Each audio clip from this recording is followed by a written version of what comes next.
Happy Monday, everybody. It is Monday, June 8th. We're live. We have a minute for a couple people to pop on here and start our week off just right. See, somebody's in. Let's see who's in. Who's joining us today? Let's see. Come on, people. Wake up. The week has begun. Join us. Join us. Hey, Allison. How are you? Who else is here? Say hello. Chime in. Senpai Sai. Good to see you, brother.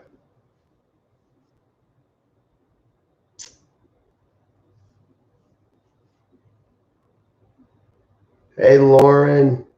How you guys been? School should be ending soon, right? Or are you guys already done?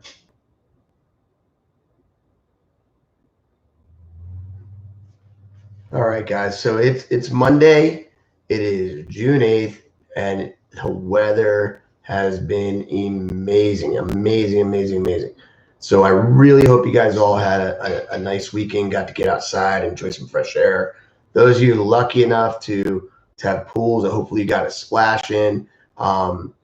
We had a really nice weekend here. I held a volunteer. We're in a yellow phase now, so I held a volunteer lacrosse workout. You guys know how much I love lacrosse workouts. So a bunch of Bailey's friends came out to work out with us because we know that at some point his lacrosse season's gonna kick into gear, full speed, and if he doesn't get out there and start working, man, it's gonna be a rough start. So we were out there. So that gave me an immediate sense of normalcy because I absolutely love coaching lacrosse and I love watching my boys play lacrosse. So it gave me a sense of normalcy. And then we grilled, we sat around the fire, went down to my sister-in-law and brother-in-law's house and went swimming yesterday. So it was just a good week, and the weather could not have been better. So I hope you guys absolutely got out there and enjoy it.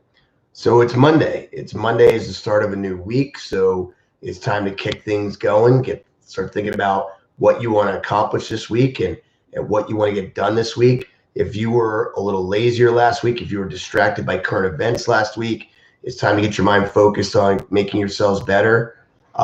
Get your training in at least twice, 2 to 3 times per week. Make sure you do something to better yourself today, tomorrow, and the next day. Now that we're in the yellow phase, we're not open yet, but we are eagerly and anxiously waiting for our reopening. So we're hoping that's going to come sooner than later. We're hoping it's going to be a mere couple of weeks away. We really just can't wait to get back on the mat with you guys. The team and I are working really hard to structure the way classes are going to resume and how we're going to have to handle that, but we're getting that all kind of put together. We're dotting I's and crossing T's everywhere we go. So what else I want to talk to you guys about today? I did want to briefly touch on everything that's been going on, and the current events and everything that's been going on. We all have feelings about that. We all have feelings about how it all makes us feel. What happened to George Floyd, to what's happened since George Floyd, to what's going on in the future, to everything. We all have feelings, and it's kind of interesting because my wife is probably my greatest guide into what to and not to do. Before I fire off an email, my wife will proofread it 3 times for me and tell me to come back tomorrow and rewrite it before I send it out. She's taught me to take a step back, but sometimes our feelings overwhelm us and we react and we say what we're thinking. And one thing that she told me that's absolutely true is, when we talk about politics, it's like navigating a minefield. You are going to make some people love you and you're going to make some people hate you, no matter where you sit on any of it. And it can be pretty passionate and it can be pretty heated sometimes. And one lesson that she's mentioned to me is that, and she's 100% right, is that you cannot change anybody's mind that's already made up. You can't change people's minds with Facebook posts. You can't change people's minds with text arguments. You can't change people's minds in a comment thread on a post. And honestly, you have to be careful, even when you're with family, voicing your opinion too strongly, because I've been seeing people left and right posting, well, thinning my friend list, deleting these people out of my life because they don't think like me. We don't all have the same thoughts. We all don't all have the same opinions. We see things differently. Sometimes it doesn't mean it's black and white. I mean, there's shades of gray in between. And we could be very close, but on certain points be a little bit different, or we could be just focusing on the wrong points, and it can cause irreparable damage in relationships if you're not careful. These are heated, passionate, emotional times that we all have to be careful when we navigate them.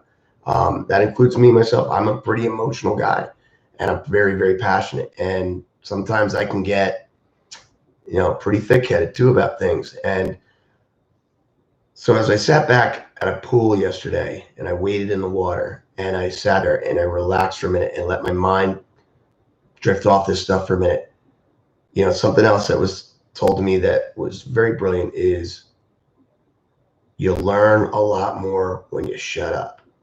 You learn a lot more when you stop talking. You learn a lot more when you start listening. Listening.